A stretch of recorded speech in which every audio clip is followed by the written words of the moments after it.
So मंडळी, आता आम्ही पोहोचलो आहे किल्ल्याच्या अगदी जवळ आणि हे आहे किल्ल्याचं प्रवेशद्वार आणि ते दिसते की एकच आहे. तिथूनच सगळ्यांना ड्रॉप पण करतात आहे आणि पिकअप पण करतात आहेत. तर असं आहे हे किल्ल्याचं प्रवेशद्वार. मुरुड जंजिरा किल्ला किती उंच आहे. ह्याच्या भिंती 40 फूट उंच आहेत आणि दरवाजा पण साग आणि पोलाद लोखंड याचा बनवलेला मजबूत दरवाजा आहे. 950 वर्षापूर्वीचा हा किल्ला आहे.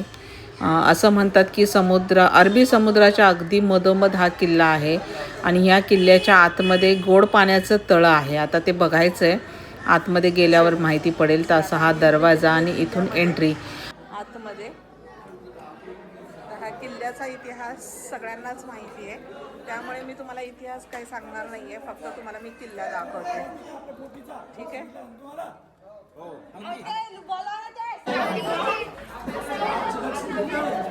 इथे तिकीट आहे 25 रुपये किल्ल्यात आतमध्ये एंट्री करायला. किल्ला बघण्यासाठी 25 रुपये तिकीट इथे काढायचं आहे. आणि आम्हाला बोटीमध्ये असतानाच त्यांनी इन्स्ट्रक्शन्स दिल्या होत्या की पाऊण तासातच तुम्ही किल्ला बघून रिटर्न यायचं आणि ज्या नावाच्या बोटीत तुम्ही बसले होते त्याच नावाच्या बोटीत तुम्ही बसायचं असं सांगितलं होतं.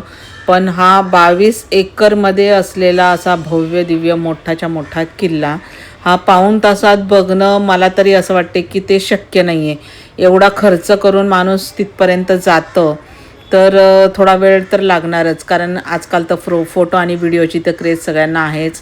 शिवाय सीझनमध्ये गेलं की गर्दी पण असते, एवढं पब्लिक आहे, शाळेंच्या सहली इथे येतात आहेत. त्यामुळे अर्धा पाऊण तासात तर किल्ला बघणं अशक्य आहे. आता पहिल्यासारखा किल्ला इतका नसेल चांगला, पण जे काय आहे आपला इतिहास आपल्याला बघायला खूप आवडतो, कारण आपल्या राज्यात आपल्या देशात घडलेला इतिहास आपण पुस्तकात फक्त वाचला आहे. तो प्रत्यक्ष डोळ्यांनी बघण्यासाठीच आपण खर्च करून एवढ्या लांब जातो, तर तो मनसोक्तच बघणार ना. सो असा आहे हा किल्ला. आणि असं म्हणतात की इथे 22 बुरुज आहेत ह्या किल्ल्यावर आणि 22 बुरुज, त्याचबरोबर 40 फूट उंच भिंती आहेत, दर्गा आहे आतमध्ये, परत काय म्हणतात ते कबर आहे, हे सगळं आहे. आता बघू, पुढे गेल्या गेल्या माहिती पडेल. हा आहे सागर, गाडी त्याचीच होती, त्याच्या गाडीतून आम्ही फिरतोय आणि तो आता आम्हाला थोडीफार माहिती देतोय, कारण तोही तिथलाच राहणार आहे, अलिबागचाच आहे, विघ्नेशचाच मित्र आहे तो पण. तर तोही आम्हाला थोडीफार माहिती देतोय. तर असं आम्ही किल्ला बघत निघालो आणि हे माझं नेहमीसारखं बॅड लक, जिथे जाईल तिथे माझी चप्पल तुटतीये. किल्ल्यात म्हणजे बोटीत बसल्याच उतरताना माझी चप्पल तुटली. खाली बसवलं होतं बोटीमध्ये, त्याच्यामुळे माझ्याच हाताखाली ते बोट आलं, ते म्हणतात ना पट्टा चपलीचा, आणि चप्पल तुटली. आणि आता हा माझा किल्ल्याचा प्रवास विदाऊट चप्पल आहे. हा पूर्ण किल्ला मी विदाऊट चप्पल बघणार आहे. एवढं ऊन पण आता वाढलेलं आहे, कारण जवळजवळ आता 12 वाजलेले आहेत, 12-12:30 मे बी झालेले आहेत आणि त्यामुळे एवढ्या उन्हात आता मला हा किल्ला फिरायचा आहे. तर असं मी बिना चप्पलचा आता किल्ला बघत फिरणार आहे. दगडं टोचतात आहेत, पण ठीक आहे, एवढं तर सहन करावंच लागणार, कारण ना इथं चप्पलचं दुकान आहे ना काय आहे. तर ही आहे तोफ, जी इथे ह्या किल्ल्यावरची सगळ्यात मोठी तोफ आहे. आणि ह्या तोफेचं हे वैशिष्ट्य आहे की किती पण प्रचंड ऊन असेल तरी पण ही तोफ गरम होत नाही, ही थंडच राहते. ही आता 950 वर्षापूर्वीचं ओरिजिनल पोलाद लोखंड वापरून बनवलेली ही तोफ, एवढी लांब लचक भली मोठीच्या मोठी, 22,000 टन किलो एवढं वजन ह्या तोफेचं आहे. तर अशा ह्या बुरुजमध्ये ह्या तोफी, भरपूर तोफी आहेत इथे. तर ही सगळ्यात जास्त मोठी, आणि ह्या तोफीचं हेच खास वैशिष्ट्य आहे की ही किती पण उन्हामध्ये असली ना तरी पण ही गरम होत नाही, थंडच राहते. तर अशी ही भली मोठी तोफ. आणि ह्या बुरुजमध्ये खरंच मानलं पाहिजे, त्यावेळेला सुद्धा असे इंजिनिअरिंगवाले कोणी लोक नव्हते. जुन्या काळी 950 वर्षापूर्वी काही टेक्निकली गोष्टी नव्हत्या, तरी पण अरबी समुद्राच्या अगदी मधोमध असा भव्य दिव्य किल्ला उभा करणं म्हणजे खरंच खूप मोठी गोष्ट आहे. किती विचार करून हा किल्ला उभा केलेला आहे, म्हणजे सगळ्याच बारीक सारीक गोष्टींचा विचार केलेला आहे इथे, की शत्रूला दिसला नाही पाहिजे तोफा कशा कुठे लावलेल्या आहेत, अशा पद्धतीचे इथे बुरुज उभे केलेले आहेत.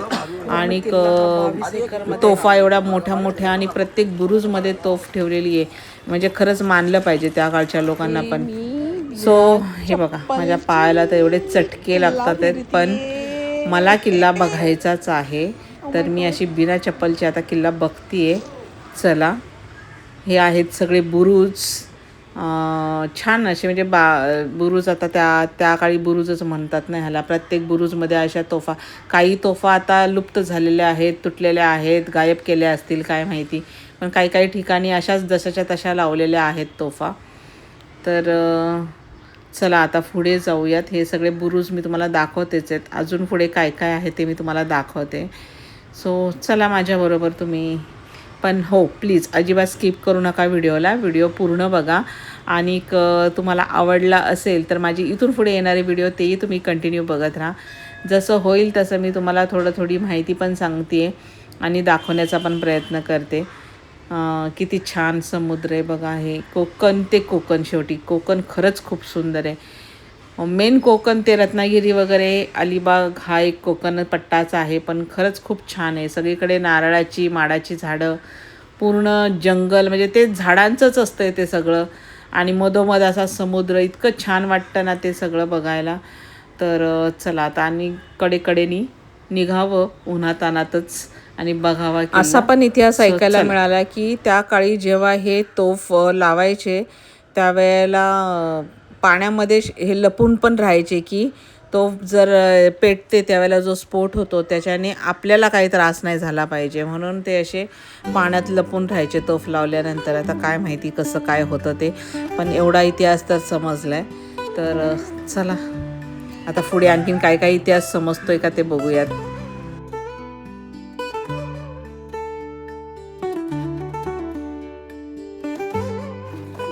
किती किती बुरुज असतील इथं? 22 बुरुज. हे बुरुज कितीला सांगतील बुरुज? हे आता आतमध्ये आपण होतो ते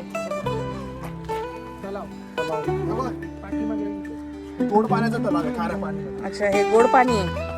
अच्छा, बाहेर समुद्र, आतून म्हणजे सगळीकडून समुद्र आणि मध्ये गोड पाणी, गोड पाण्याचा तलाव आहे ना. माझ्या पायात चप्पल नाहीये त्याच्यामुळे हळूहळू चाललंय माझं चालणं. तुम्हाला चालायचं तर चाला रे पुढे. तोफा कशा पडल्यात बघ ना. आपल्या ऐतिहासिक गोष्टी ना अशा सांभाळून ठेवल्या पाहिजे व्यवस्थित.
जंजिरा जिल्हा पण केला होता. जंजिरा जिल्हा जिल्हा नाही किल्ला किल्ला बघायला जेव्हा बिना चप्पलची आहे ना. पण पूर्ण केलेला आहे गाईस. आणि असा तुम्ही पण करा आणि विदाऊट चप्पल यायचं ऐतिहासिक ठिकाण बघायला कधी पण.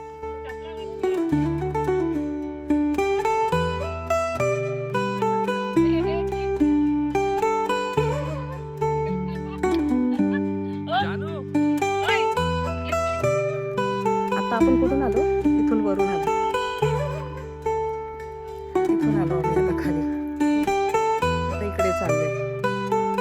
तिकडं खाली काचा. मला खूप सांभाळून यावं लागतं. इथं काय आहे? तोच गोड्या पाण्याचा तलाव तोच ना? खाली बघ. पुढे जायचं का? हा त्याचा पकडायचं ते जायचं खाली. धरलंय ना ओ बाबा. हे आधीच घाबरतात आणि मला पण घाबरून सोडतात. हा गोड्या पाण्याचा तलाव. 2200 रुपयासाठी घाबरतात. मला काय झालं त्याचं काय नाही. हाँ तुमको नया भी नहीं मिलने वाला है, समझे ना? हम पुराना हो गया तो फिर बोलने का नहीं. हम बोलेगा तो बोलोगे कि बोलतो है. चलो इकडे मस्जिद पण होतं. दर्गा आहे ते मस्जिद आहे. हे आईला सांगायचे कधी इकडे दर्गा. हा दर्गा बाजूला मस्जिद. हे मस्जिद. हे मस्जिद होतं आधी. हे मस्जिद असेल.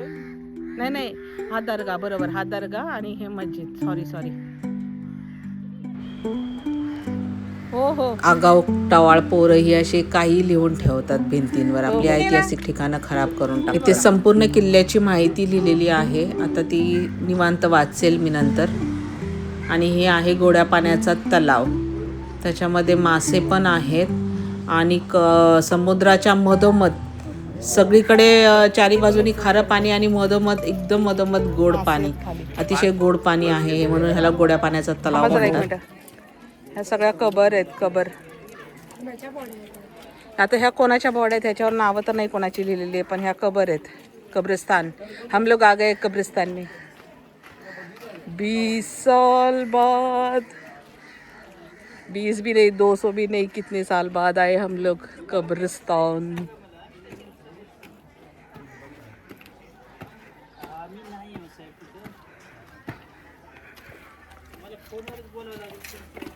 काही नाहीये ना.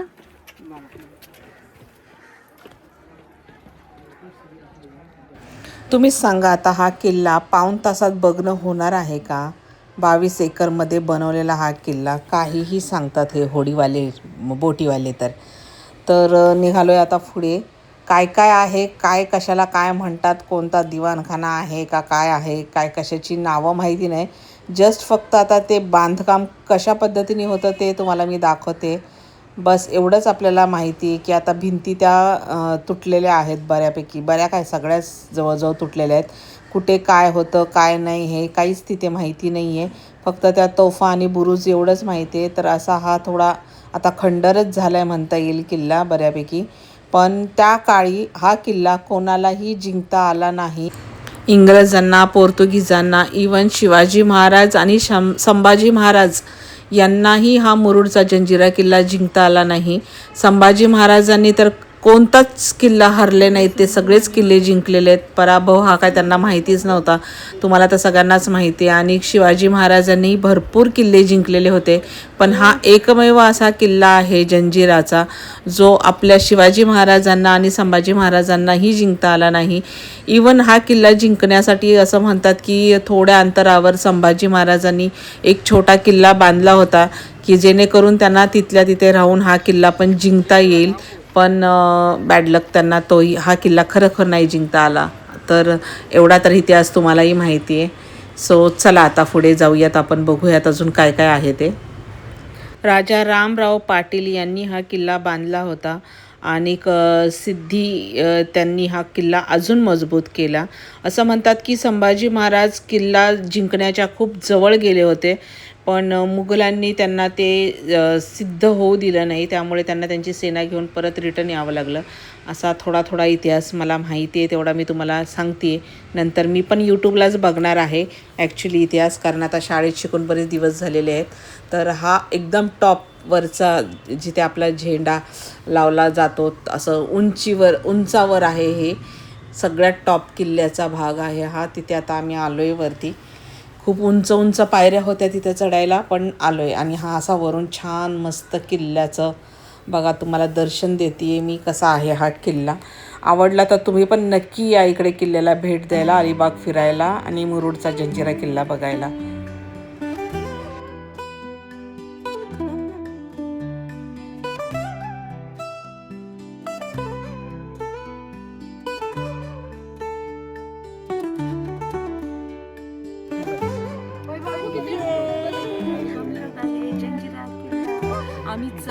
जंजिरा किल्ला. हा जंजिरा किल्ला. हळूहळू गेला. हा जंजिरा किल्ला, जंजिरा किल्ल्याचा तलाव, ही जंजिरा किल्ल्याची तोफ.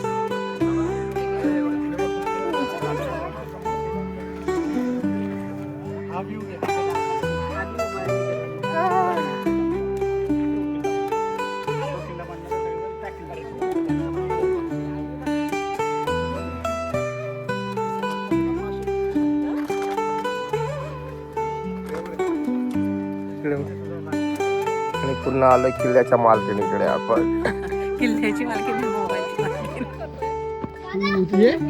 व्हिडिओ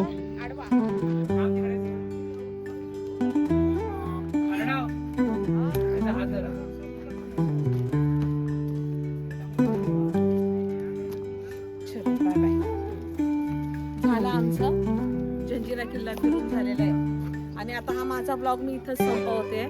आणि माझा हा ब्लॉग तुम्हाला जर आवडला असेल तर माझ्या चॅनलला नक्कीच लाईक करा, कॉमेंट करा आणि सबस्क्राईब पण करा.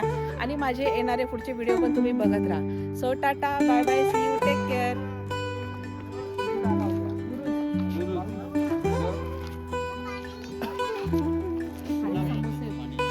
आदिने आणि विघ्नेशने असा माझा प्रँक केला आहे. सांगितले की इथं पाणी आणि समोसे फ्रीमध्ये वाटतात आहेत आणि किल्ला फिरून खरंच भूक लागली होती. की नालायक मुलं आहेत दोघांनी पण मला असं फसवलं. आणि मग मी जान्हवीला फसवायचा प्रयत्न केला पण तिला माहिती पडलं की मम्मीसोबतच प्रँक झाला आहे. सो असा हा किल्ला बघून झाला आहे. आता आम्ही निघतोय कारण परत आम्हाला दुसरे बीचेस बघायला जायचं आहे. आम्हाला पाऊण तासात तर नक्कीच किल्ला बघून झाला नाही, चांगला तास दीड तासाच्या वर लागला हा किल्ला बघायला. आणि आता उतरतो खाली हळूहळू हळूहळू आणि जाऊ परत बोटीत बसून पुन्हा रिटर्न. Okay, bye bye.